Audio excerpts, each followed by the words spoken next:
Il est 18 h si vous nous suivez en direct en ce mardi 4 novembre. Bonsoir et bienvenue pour cette nouvelle édition du journal de la rédaction de TV Fil. Et dans l'actualité locale, l'annonce du gel du projet Skidome sur la colline d'Elancourt. Le maire et premier vice-président de la communauté d'agglomération de Saint-Quentin en Yvelines va expliquer en plateau sa décision alors qu'une nouvelle réunion de concertation était encore annoncée pour le 12 novembre. Le virus Ebola qui inquiète toujours en Europe et dans les Yvelines. Les établissements se préparent à recevoir des cas éventuels. Nous irons au centre hospitalier de Poissy et le responsable de la Croix-Rouge sur Saint-Quentin en Yvelines qui reçoit l'Ordre national du mérite. Une distinction qui vient saluer son engagement et son dévouement. Jean-Luc Guisselin est aussi l'invité du journal. Les magistrats de la Chambre régionale des comptes ont relevé des anomalies dans la gestion du Théâtre national de Saint-Quentin. En Yvelines, ils pointent un cadre contractuel défaillant, des lacunes comptables également, des contributions en nature de la communauté d'agglomération n'ont pas été comptabilisées entre 2006 et 2009. Les prix moyens des places seraient aussi largement en dessous de leur coût réel pour la structure. Un nouveau contrôle doit intervenir d'ici 4 à 5 ans pour vérifier que les recommandations ont bien été appliquées. La directrice par intérim du théâtre qui n'a pas souhaité s'exprimer devant nos caméras, mais qui a malgré tout précisé par mail que 3 des 4 recommandations émises avaient déjà été mises en application depuis plus d'1 an. Jean-Michel Forgousse, bonsoir. Bonsoir. Vous êtes le maire UMP d'Elancourt, premier vice-président de la communauté d'agglomération de Saint-Quentin. Vous êtes présent ce soir pour nous expliquer le choix de ne pas maintenir, en tout cas pour l'instant, le projet de Skidome sur votre commune. Tout d'abord, votre réaction sur la situation que j'annonçais pour le Théâtre national à Montigny, le Théâtre de Saint-Quentin en Yvelines, avec ses dysfonctionnements, ses lacunes dans la gestion. Est-ce qu'on doit être inquiet aujourd'hui pour le Théâtre national de Saint-Quentin en Yvelines? Est-ce que vous, à la Casquie, vous êtes inquiet pour cet avenir? Disons que ce n'est pas une compétence obligatoire. La culture, c'est une compétence que l'ancienne équipe s'est attribuée. C'est très coûteux. Et par exemple, la Cour des comptes montre que lorsque vous allez au théâtre de Saint-Quentin, vous payez seulement 20% du coût réel de la prestation. Donc, qui paye les 80%? Vous savez, on a pris l'habitude de dire aux Français que c'était gratuit ou que c'était ça, c'est grâce que aux l'État subventions qui sont versées. Oui, mais aujourd'hui, la crise et bien sûr, Monsieur Hollande ne sait pas produire de la richesse. On le savait. Écoutez, on le découvre, hein, on s'est confirmé. Donc, qu'est-ce qu'il fait toute la journée? Il voit le gâteau qui maigrit, il augmente les impôts pour compenser parce qu'il ne sait pas créer de la richesse. Et c'est ça que les électeurs soient exigeants, qui demandent, la prochaine fois, plutôt que d'être de gauche ou de droite, qui demandent que quelqu'un sache agrandir le gâteau. C'est ça le talent dont on a besoin. Mais sur les subventions qui sont versées aujourd'hui, notamment par la communauté d'agglomération, puisqu'elle dépend de votre majorité, est-ce qu'on doit être inquiet sur les subventions qui sont versées? Le gâteau, il maigrit. Elle pourrait se réduire. Donc la compétence culture, elle maigrit aussi. Et les moyens de financer une compétence culture maigrit aussi. Donc on est devant un vrai problème. La Cour des comptes a raison de montrer que ce théâtre, bien sûr, coûte très cher. Maintenant, écoutez, on va voir quels arbitrages on va rendre, parce que et on en vient d'ailleurs au projet de la piste de ski qui est un peu du même niveau. C'est que on nous fait maigrir le gâteau de la Casquie.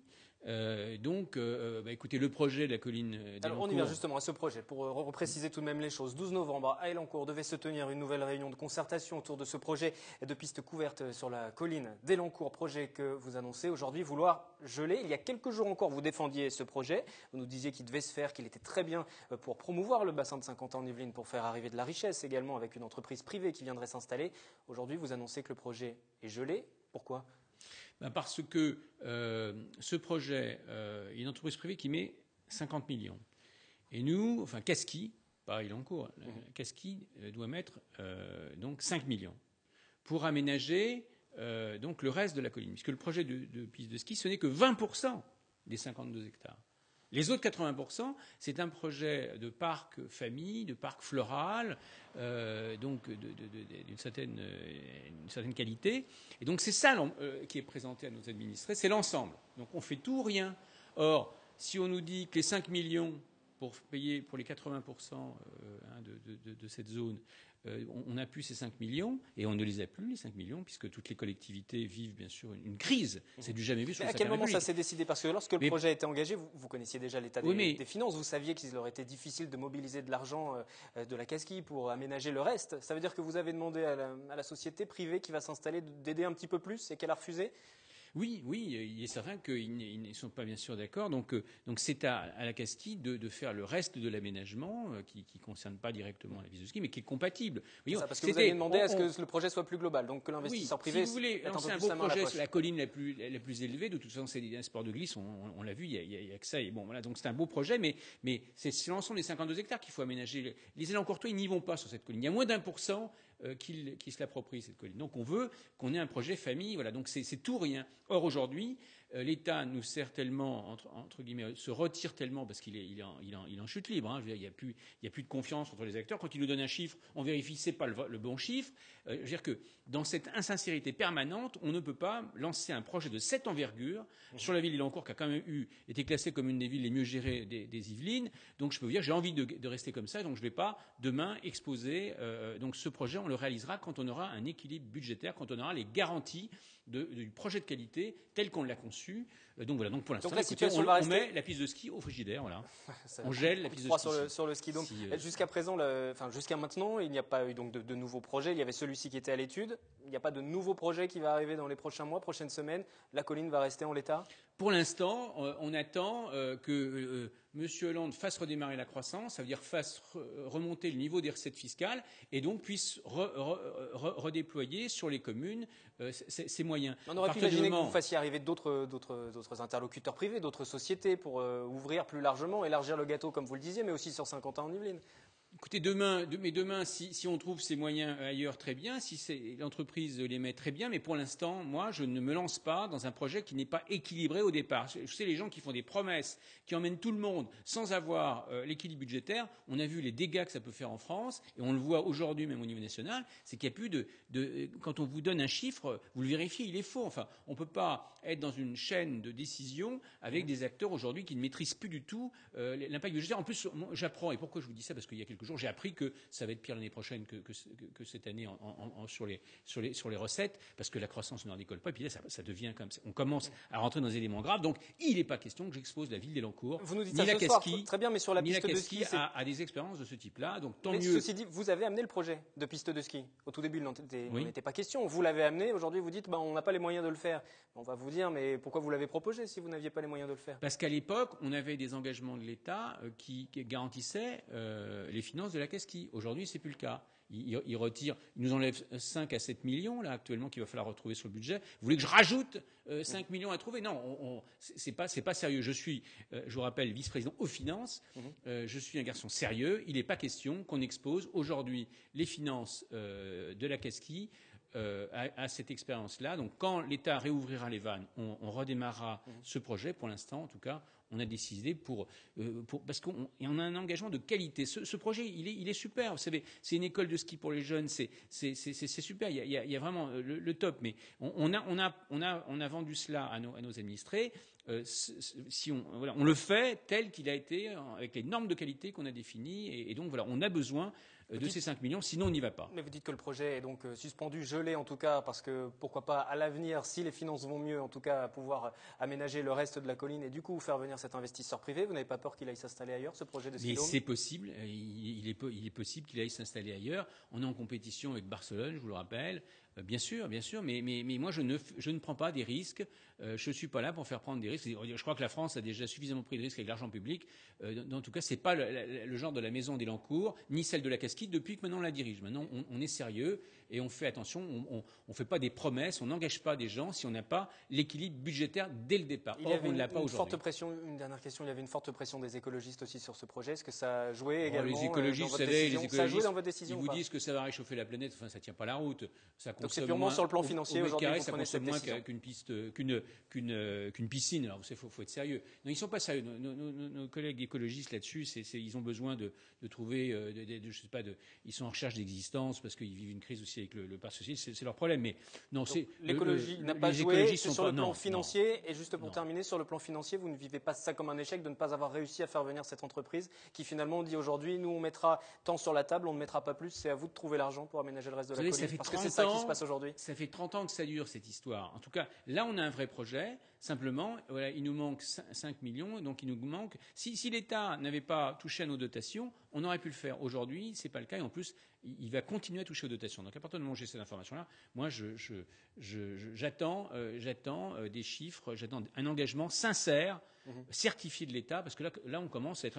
Je peux vous dire que même la Nationale 10 là attrape. Ce sera l'occasion d'un autre sujet sur la Nationale 10, sur la couverture. C'est faux ce qui a été dit. Il n'y a pas d'engagement sur la Nationale 10, donc arrêtons de dire il n'y a pas le financement. Même la BPI, maintenant il n'y a plus de financement à la BPI. Bon, on nous vend ça aux entrepreneurs, mais l'équipe y vérifie, il n'y a pas l'argent. Donc il faut se le dire. Et puis écoutez, on refera toutes ces choses-là quand on aura redémarré la croissance française. Donc les arbitrages financiers font aujourd'hui que ce projet sur la colline d'Elancourt s'arrête, en tout cas gelé pour le moment, ce projet de ski dôme, la colline qui va rester donc encore en l'état pour 10, 20, 30 ans encore. Non.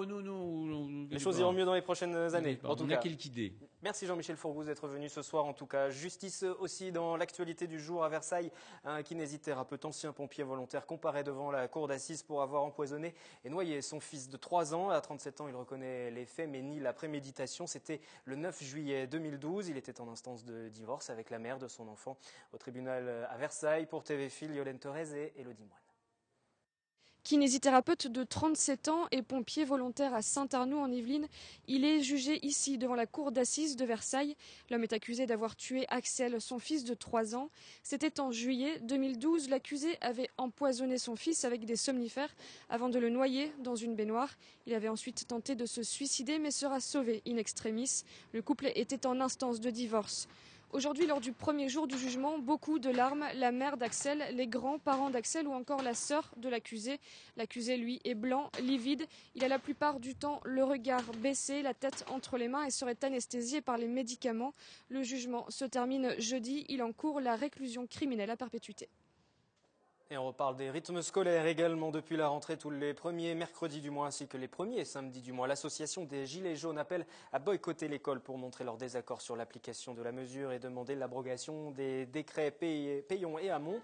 Dans les Yvelines, le groupe représente un peu plus de 300 personnes. Il est composé essentiellement par des parents. On va écouter Caroline Bidot, elle est représentante pour les Yvelines. Et pour elle, les vacances de la Toussaint n'ont pas atteint sa détermination. Le souci, c'est qu'on a réfléchi là, au rythme de l'enfant, mais uniquement en prenant en compte le temps scolaire. On n'a pas pris du tout en compte la totalité la globalité de la journée de l'enfant. Un enfant, ça ne se résume pas juste à ses heures d'école. Un enfant, pour quelques-uns, ils arrivent à 7h30, 7h45 le matin à la garderie. Derrière, donc, il y a TAP ou pas, d'ailleurs, selon les communes. Il y a études, il y a garderie, voilà, ça peut aller encore jusqu'à 7h30, jusqu'à 6h30, 7h, voire 7h30 le soir. Et ça fait des très très grosses journées pour les enfants. On accentue en fait le temps en collectivité des enfants et donc c'est ce qui entraîne plus de fatigue. Il faut savoir qu'avant la réforme, en fait, il y a seulement 20% des enfants qui allaient en centre de loisirs le mercredi. Donc il y a 80% qui n'y allaient pas.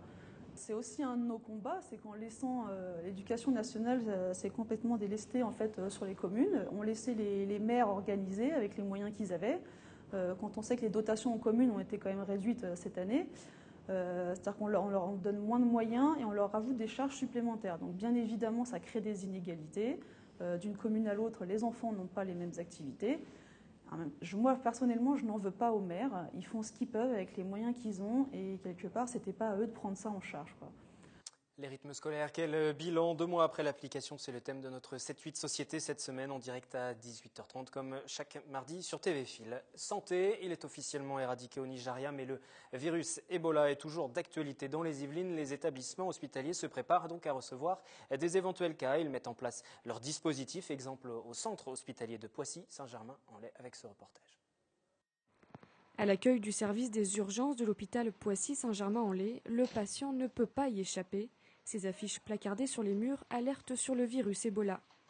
Mettre un masque, se laver les mains, ce sont les premières précautions à suivre si un patient présente de la fièvre et revient des pays atteints par l'épidémie. L'infirmière à l'accueil lui demande alors de sortir et de suivre ce circuit spécifique à l'extérieur.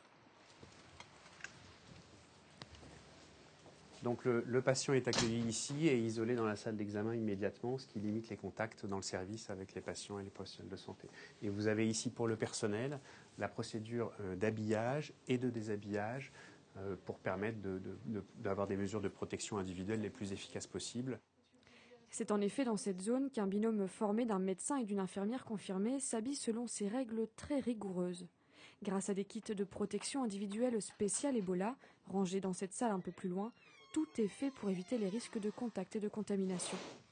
Donc voilà, vous avez une boîte qui est scellée, de façon à s'assurer que tout le matériel est disponible, qu'on appelle kit Ebola, et qui est la caisse qui sert effectivement à la fois à préparer le patient et à préparer le professionnel soignant à rentrer en contact, avec donc dedans ce qu'on appelle le kit de protection individuelle.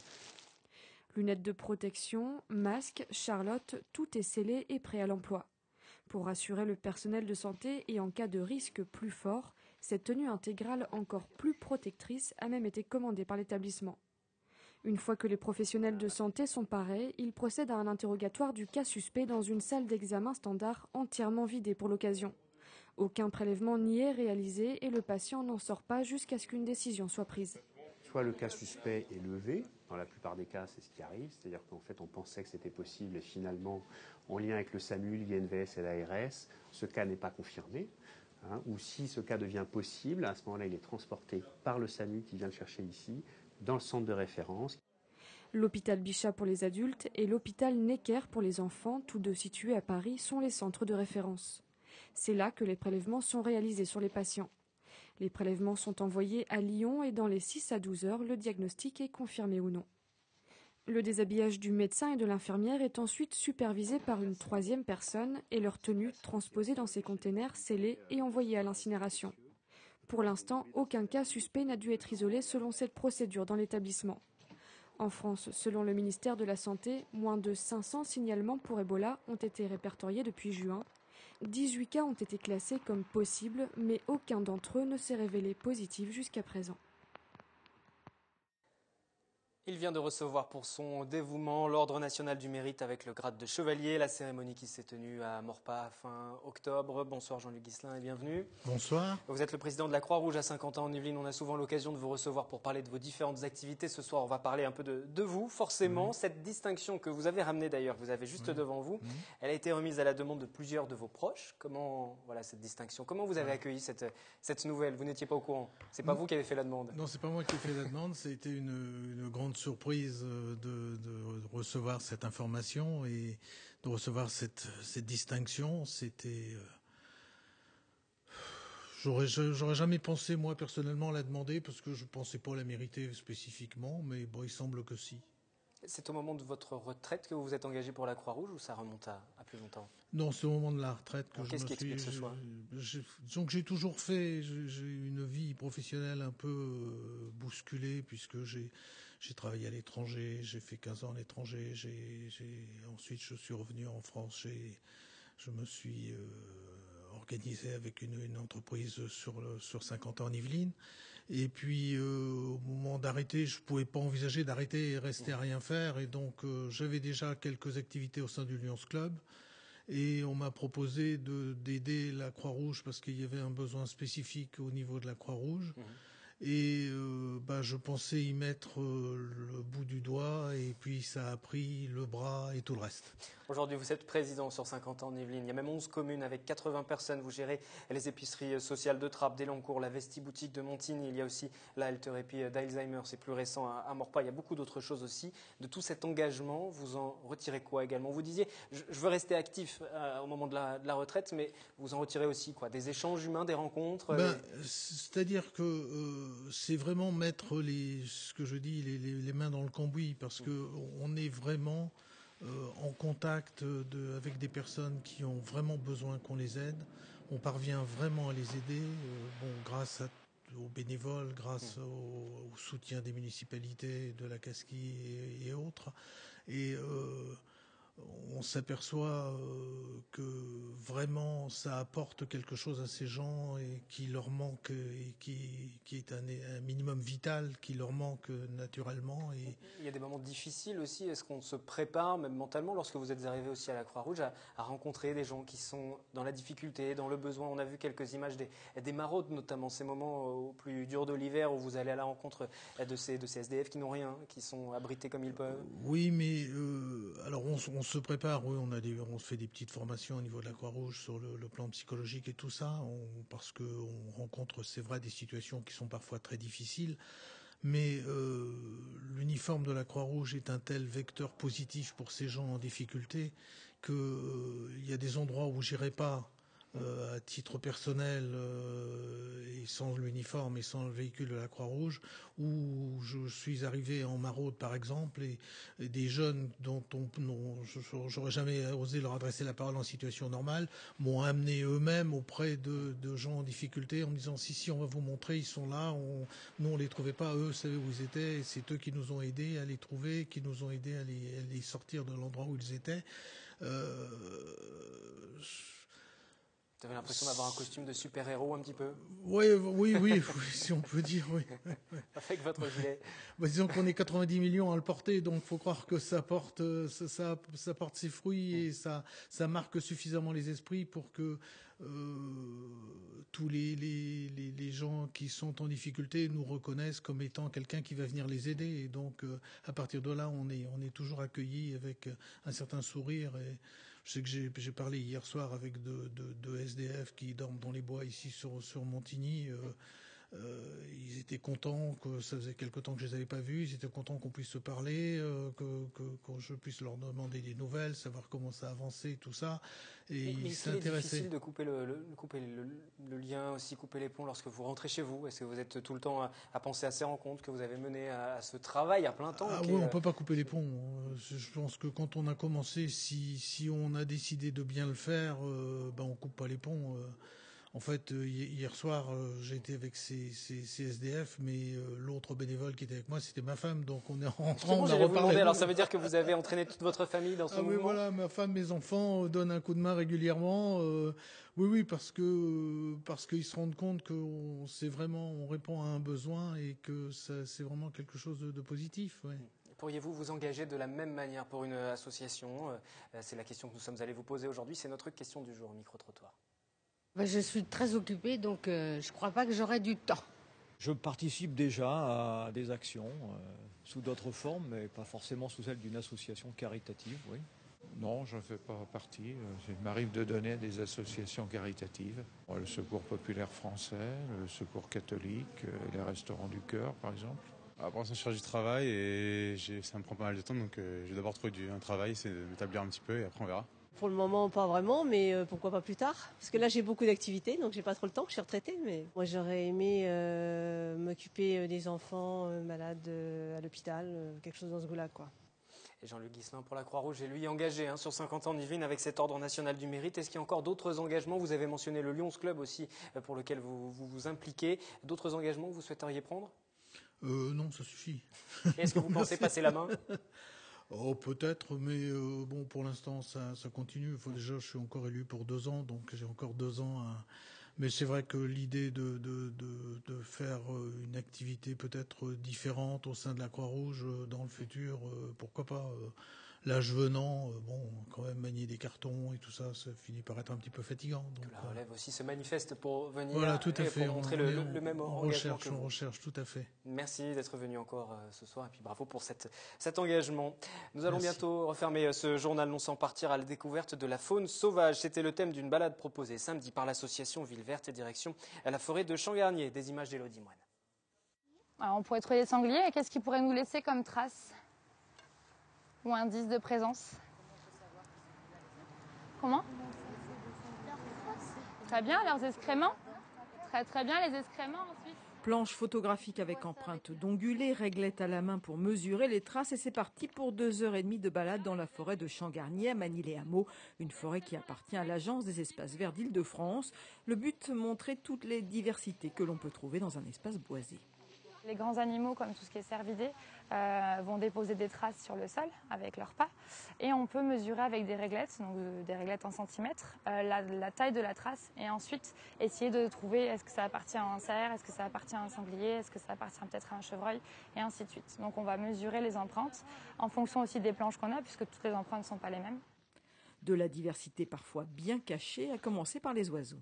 Comme le jet des chênes, les piquets pêches qu'on entend régulièrement, rouge-gorge qu'on entend beaucoup, les mésanges charbonnières, mésanges bleus. Les pivers, les piquets pêches, pas forcément visibles à l'œil nu. Par contre, ces oiseaux laissent des traces dans les troncs d'arbres. Une noisette coincée dans l'écorce d'un chêne, c'est leur nourriture. C'est quoi cette bille cette petite bille? Qu'est-ce qui s'est passé, à votre avis? Qui aurait pu faire ça? Un peu plus loin, une excroissance sur une feuille de chêne dans laquelle s'installe une larve d'insecte qui se nourrit de cette boule. La petite boule là, c'était très sympa. La petite boule qui pousse sur la feuille de chêne et qui fait le nid de l'animal, de l'insecte plutôt. Les petits insectes qui se mettent dans les glands là, ou des trucs comme ça. Enfin, c'est vrai qu'on n'y pense pas quand on se balade d'habitude, mais il y a plein de vie en fait de partout. Encore un peu plus loin, des empreintes dans la boue. Là aussi, il faut avoir le regard aiguisé, chevreuil ou sanglier, difficile à déterminer. Qui ont 2 ongles au niveau de leurs pattes. Le sanglier a 4 ongles lorsqu'il les pose. On voit la forêt un peu autrement, on apprend des choses, les enfants participent. Non, c'est bien conçu, on a un temps merveilleux en plus. Des empreintes. Des empreintes de quoi comme animal? Il y avait des empreintes de chevreuil chevreuil ou cerf.